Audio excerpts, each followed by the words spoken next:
Hey guys, today's episode is a little different. This episode is dedicated to my son and his fiancee Tiana. They're getting married this week. And so this podcast is dedicated to them and to newlyweds, or couples who are starting over, who want a fresh start in the relationship. A few years ago, I did a video blog for my clients, for newlywed clients. And back then, you couldn't do more than 10 minutes on YouTube. So there were 3 parts. I spliced them together. So it's going to follow this introduction. But before we, and this was a few years ago. So I've done more Gottman Institute training since then. Also did emotionally focused therapy internship and have been learning more about attachment. In the time since I did those videos, I've also learned a little bit more about Enneagram and personality styles, and I have found that helpful for couples too. So before you watch, not buyer beware, but grain of salt when you watch these videos. At the time I did these videos, I've been working with couples for about 12 years. And so it's been 17 years that I've been working with couples now. And so have learned a little bit more. But before we dive into that, here are 17 books that I recommend. There's many more good ones, but these are the ones that I most commonly recommend. Oh, I'll probably add another one at the end. So one, not the most typical premarital counseling book, but Boundaries in Marriage. Boundaries in Marriage by Cloud and Townsend is really helpful. And the Boundaries book is one thing that can help with communication and getting off to a good start in marriage. Nonviolent Communication by Marshall Rosenberg. One of the main things from that is understanding, being self-aware of what you want and what you need, so that you can ask for it and communicate it. Love Sense by Sue Johnson. This is a book about emotionally focused therapy and for individuals and couples, and it explains about attachment science. So that's a really good book. Her other book, Hold Me Tight, is probably a little more helpful for couples who have been together for like maybe 2 years or more. So sometimes if you've been dating and engaged for a while, you can have a pattern, a cycle of communication and conflict resolution kind of ingrained. So Hold Me Tight can be helpful for that. If you've only been together for like a year or a year and a half, then maybe some of it may not feel as relevant to you. If you're Christian, Created for Connection is the Christian version of Hold Me Tight. It's pretty helpful. Another book that is maybe helpful for couples who've been together for a little bit is What Did You Expect by Paul David Tripp. So if you're kind of in the honeymoon phase and haven't really had much conflict or much difficulty in your relationship, you may not relate to much of it. But if you have any disillusionment or uncertainty or insecurity or discouragement in your relationship, then that book is really helpful. Another book that's helpful is The Meaning of Marriage by Timothy Keller. One of the main things he says in there, to kind of paraphrase, is that a lot of young couples these days are both deeply hopeful about marriage and their relationship, but also cynical too, because of the examples they've seen and maybe experienced in their own family of origin. So those last two, What Did You Expect, Meaning of Marriage, those are more kind of big picture philosophical books. There's other ones out there that I don't really recommend, because very often couples come to me, they've heard the biblical manhood stuff and biblical womanhood stuff, and from their pastors and their churches. They come to me for practical advice. So these books are more in that realm. So both parenting and marriage books, some of them are like the theory or like big picture worldview and philosophical framework, and that's foundational and helpful. But then some other books, they focus more on technique and nuts and bolts and day to day, and or maybe a little more topical. And so these are a bunch of different books, depending on what you need in your relationship. So having said that, Stop the Fight by Michelle Brody. Very helpful, very practical book. It's a lot of fun, visual. It's got the couples with balloon windows of what they say and then also what they're thinking. So a very helpful book for communication. You don't have to read it in order. Each chapter is like a conflict or a fight that can come up in relationship. And you can just like skip right to the one about finances or chores or sex. Very helpful book. I find that book really helpful for couples that are also maybe introverted and struggle with anxiety or avoiding conflict and do lots of overthinking and rumination and have trouble, being assertive. That book's really helpful. It really normalizes the internal dialogue in a helpful way. 8 Dates by Gottmans, and then another couple that co-wrote it with them. Very fun, very structured, very concise. One thing I like about that book is they've got some gray highlighted pages. So if you don't have time to read through the chapter, you can skip right through to the gray part, and they make it really easy to make it happen. And dozens of helpful questions to open up and go deeper. And so sometimes couples take turns reading the questions to each other and talking about those things. Or one thing I recommend is read through the list and then share with your partner, your spouse, your fiance. These are the questions that I'd like you to ask me. This is the stuff I want to talk about. Before You Save the Date by Friesen. That is a helpful book for couples that are maybe pre-engaged, have been dating a while, thinking about getting engaged or engaged, early engagement. It covers quite a few areas of relationship to just explore on a deeper level and see, if you're heading in the right direction, if you're a good fit for each other. Gottman's, I forgot to mention, 7 Keys to a Healthy Relationship is also a good book.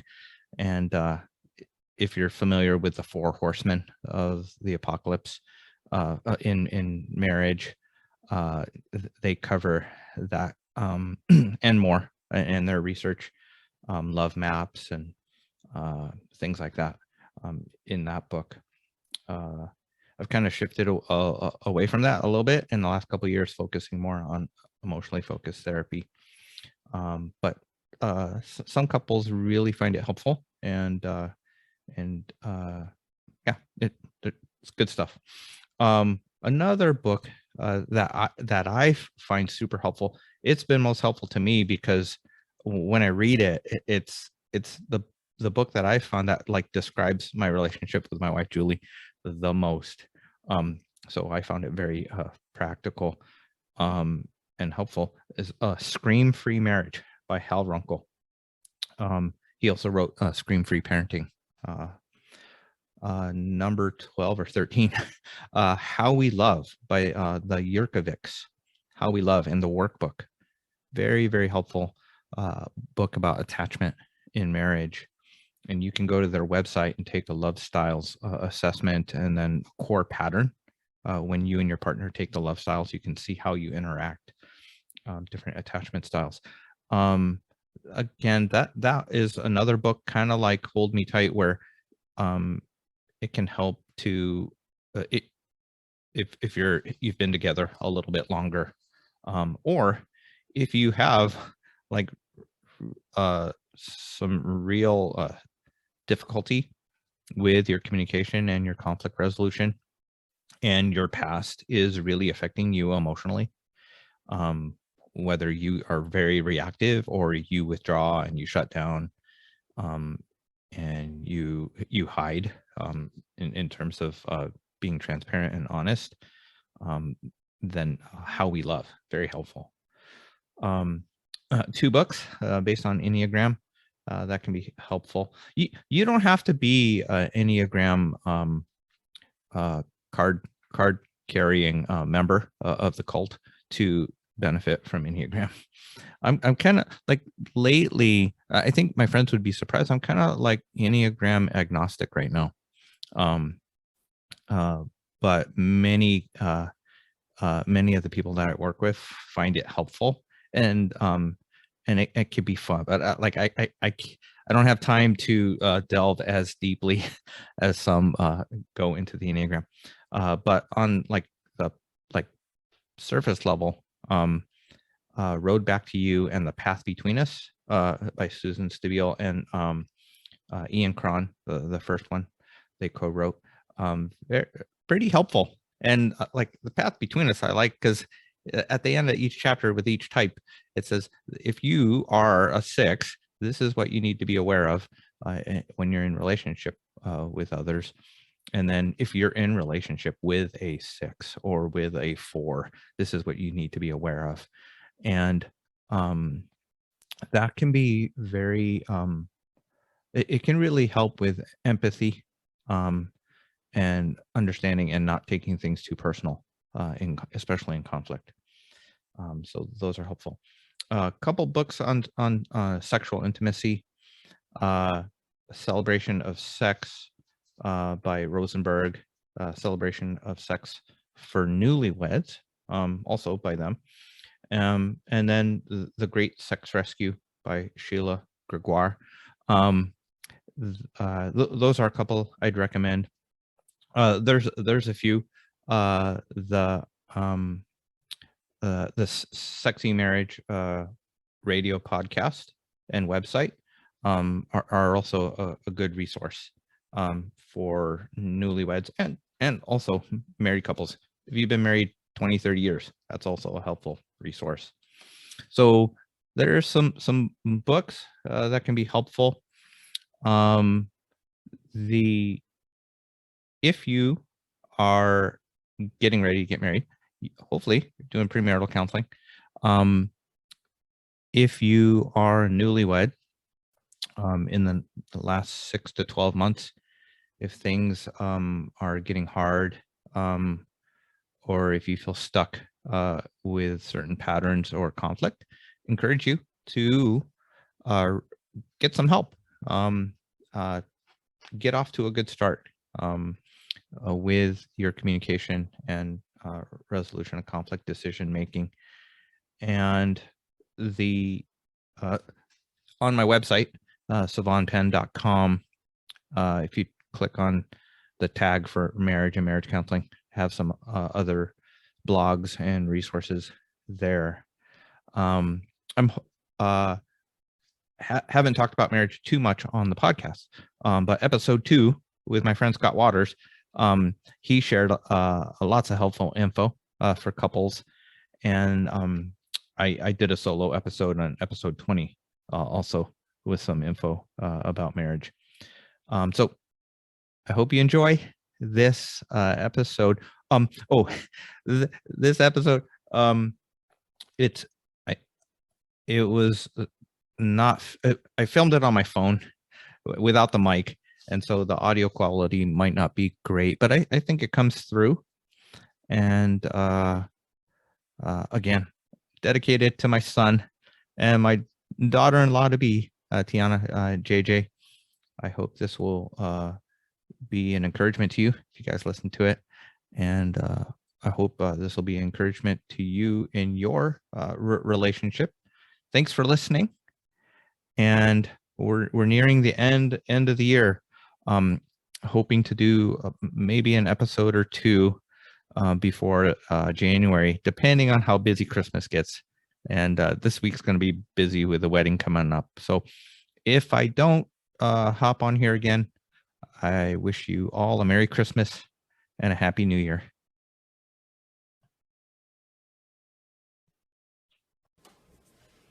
Hi guys, it's a beautiful day here in Portland. Wanted to take the time to do my first video blog. And this video blog is for newlyweds and young couples. I love doing premarital counseling and marriage counseling. And one of the things that I've learned is very often the best marriage counseling happens, premarital counseling happens after you get married, after the wedding. The topics and the issues, the growth areas that get identified in premarital counseling often don't fully get addressed during the engagement, and things get sorted out after the wedding. And that can make the first few months and the first year of marriage pretty tough. And so I want to help you guys get off to a good start. And so this is going to be probably more than one part blog. I might run out of time. As I started outlining this, I realized there's a lot to this, but wanted to give you some 6 or 7 areas to watch for, things that most couples bump up against. And my hope is that being aware of these things will help you be intentional and purposeful about working through this together in a healthy, constructive way, and hopefully not get blindsided by these things. Sometimes that's what makes working through this stuff more difficult, is that it can surprise you at how intense the emotions are as you try to work through these things. So the first area is just practical stuff and logistics of getting married and starting your life together, and that's represented by the question where. The second area is the issue of time, and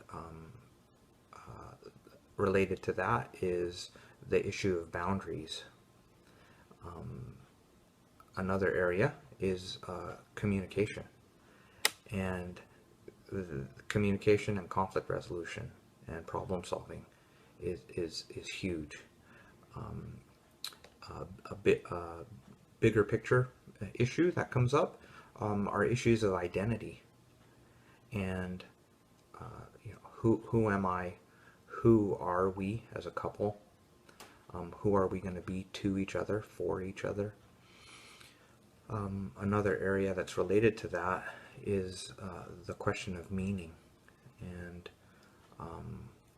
what does it mean for us to be married? What's it going to look like? How are we going to live? And then the area of, I put these together, the area of sex, sexual intimacy, and stress.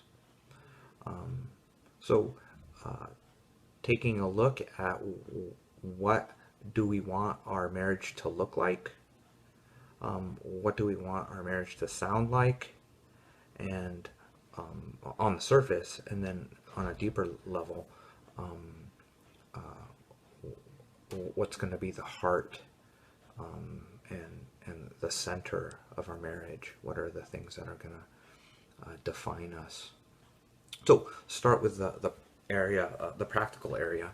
The practical area of as you set up your life together and start your home,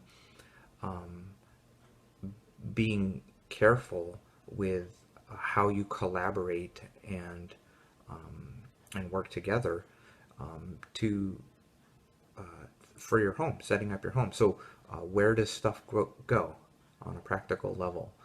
That can be where do the plates go? Where are we going to put our treadmill? Where are we going to live? Practical things like doing the paperwork for combining bank accounts and changing names and changing addresses, and all sorts of little things that by themselves can be relatively simple, but can quickly add up to cause stress and strain.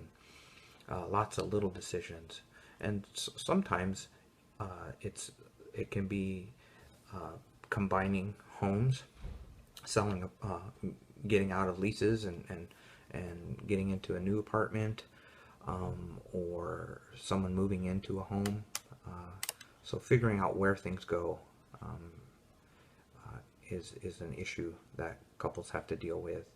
Another one is, how are we going to spend our time? The issue of time. How much time are we going to spend together? How much time are we going to spend apart? How much time do we need apart?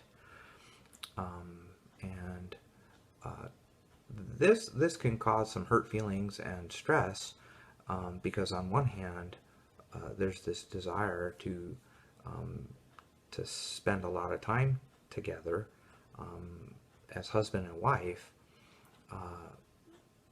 but sometimes one or the other of you can push each other away, or withdraw, and you may not even realize that you're doing it. So that leads to the next area of communication. Communication is so important, and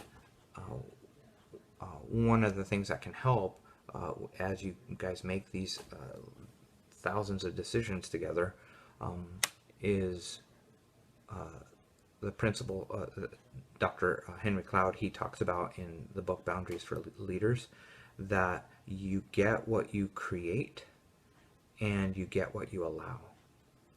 And he was talking about leadership, but this really applies to marriage. And getting off to a solid, strong start together is being intentional about creating and collaborating to create the marriage, the home, the family that you want, that you have been dreaming about. And also being really aware to protect your relationship, to protect your marriage from things that you don't want to be a part of your relationship, and not allowing stress and conflict to creep in and establish unhealthy patterns of communicating and relating to one another. Related to communication and conflict, it helps to talk about how you guys are going to resolve conflict. And related to communication and conflict, it helps to talk about how you guys are going to resolve conflict. And if there's been hurt feelings or frustration or anger, or an offense, collaborating and coming up with a way of apologizing and reconciling when trust has been broken or feelings have been hurt. And that can look different for each family. And so one thing to talk about is, did the process of asking for forgiveness and apology and coming back together, reconnecting, reconciling, was that healthy in your family of origin? And is that something that you want to carry into your marriage? Or is that something that you want to do different with your marriage and with your family? So developing that can be really helpful. One of the things that makes the stress and conflict and problem solving really hard is just the issue of boundaries, is sorting out identity, like who am I now that I've gotten married. I'm not a single person anymore. I'm married. Um, what's this going to mean? And Dr. Timothy Keller, in the book The Meaning of Marriage, he talks about this tension that a lot of couples, a lot of young people have these days as they enter into marriage or get remarried, is that they can have, on one hand, a deep disillusionment about marriage, whether that's from their own experiences or their own family of origin, maybe divorce in their family, a deep disillusionment, and at the same time, a deep sense of hope and expectation about marriage. So, talking about what marriage means to each of you individually and as a couple is something that can be really helpful to align and get on the same page, because what you want your marriage to be and mean will really help you with decision making and with the choices and details getting sorted out. And so this is also one of the things that blindsides people. Whether you've been together for 6 months or 6 years, the decision to marry and become husband and wife, it's huge. It's a huge commitment. And sometimes, even if you've known each other for a long time, even if you're living together already, sometimes that can bring up a lot of dormant stuff. Sometimes people can freak out and have second thoughts, and it can bring up a lot of doubts and insecurity about a whole bunch of things, about marriage, about the future. And so hopefully being aware of that's a possibility, will help you, if you're on the other side of that, not freak out in response and be reactive. So there's two ways that people can react in an unhealthy way to having ambivalence or doubts about the decision to get married. One is to thoughtlessly talk about it. And what I mean by that is just being really open and blunt without considering how it might affect your spouse. That's not very helpful. But on the other side of that, not being open and honest about how what you're thinking and how you're feeling, because you're concerned about the effect of how you feel will have on your spouse. It is not healthy either if you start hiding and being less than honest. And so sometimes it can help to talk with a friend or a mentor, an older couple, maybe a pastor or even a counselor, about challenges. And yeah, so practical area, communication and conflict resolution, issues of identity and meaning and time. These are related to boundary issues.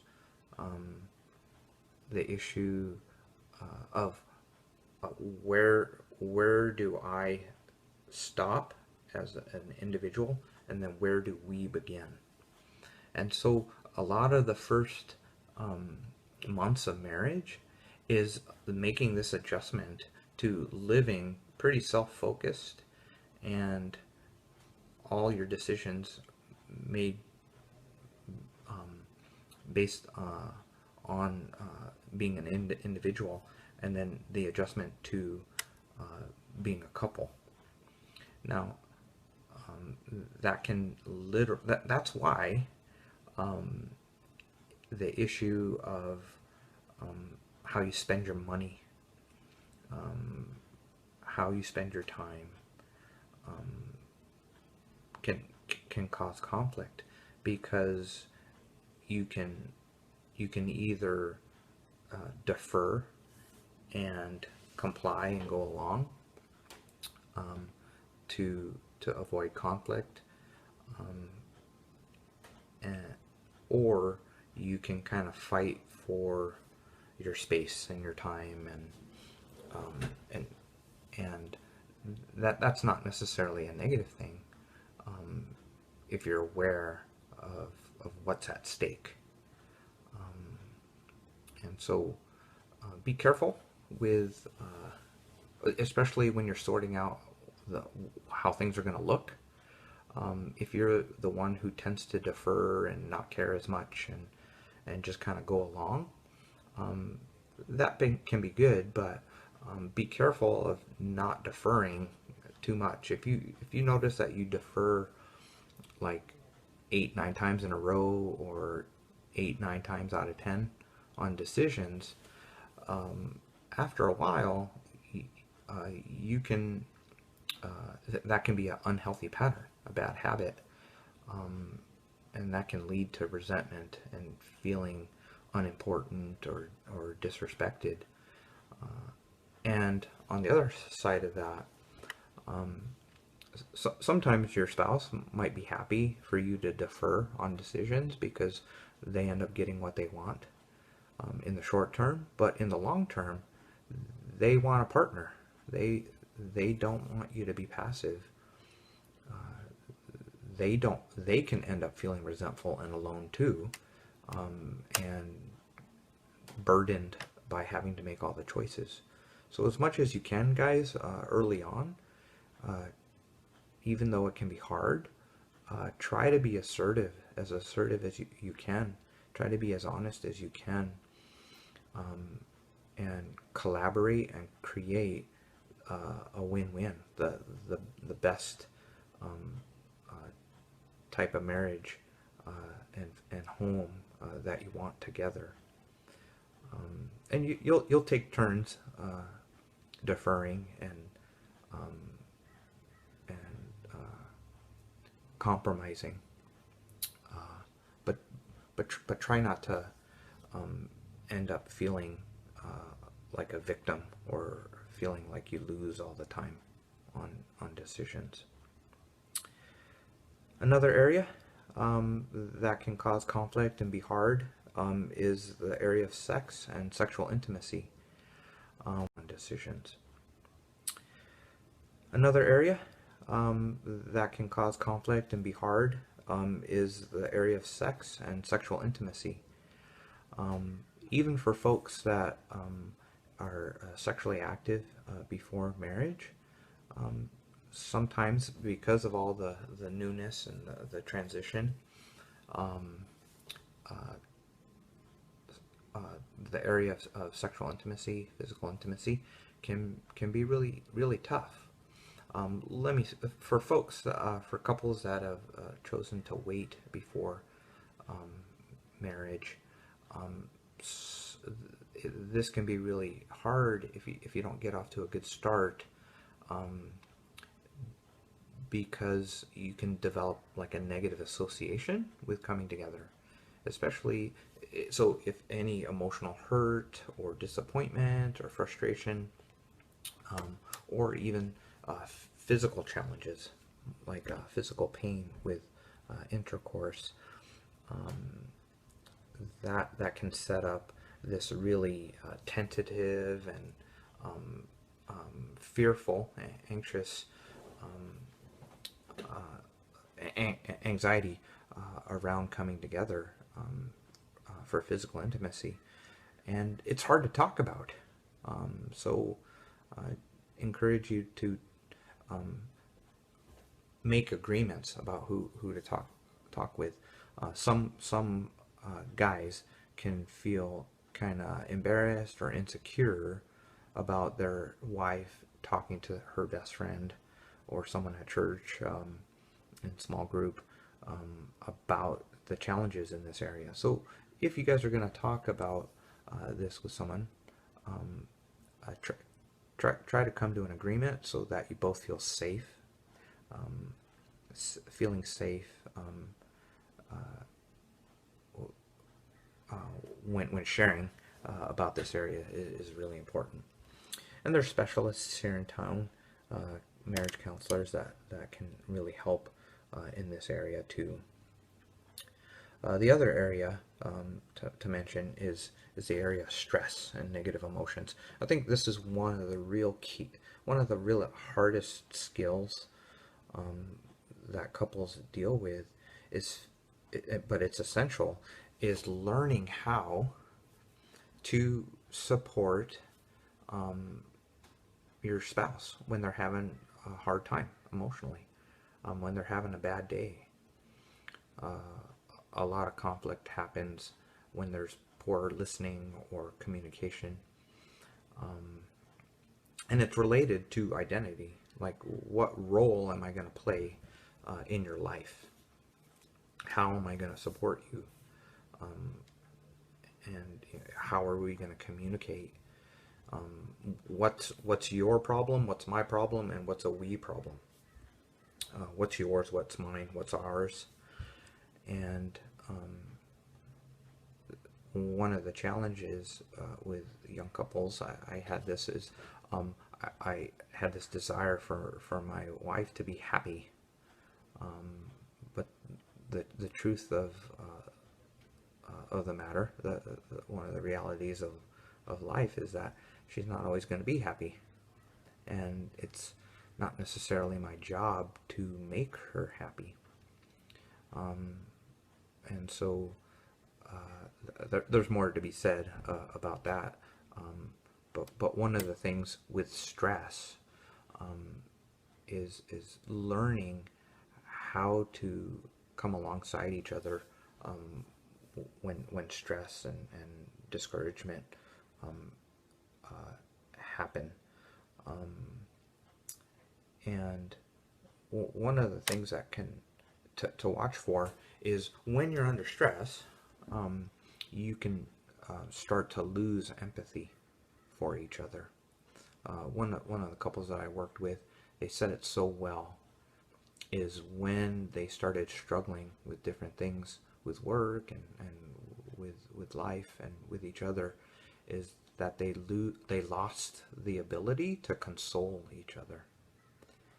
And so one of the things with getting off to a good start and dealing with conflict and dealing with issues early and nipping things in the bud is protecting your ability to be a supportive, safe person for each other.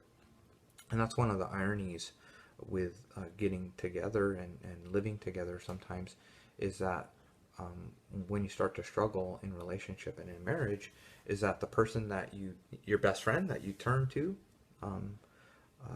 for help, for comfort, and for safety, they sometimes become the source of stress. Without grace and forgiveness and patience and love covering a multitude of sins,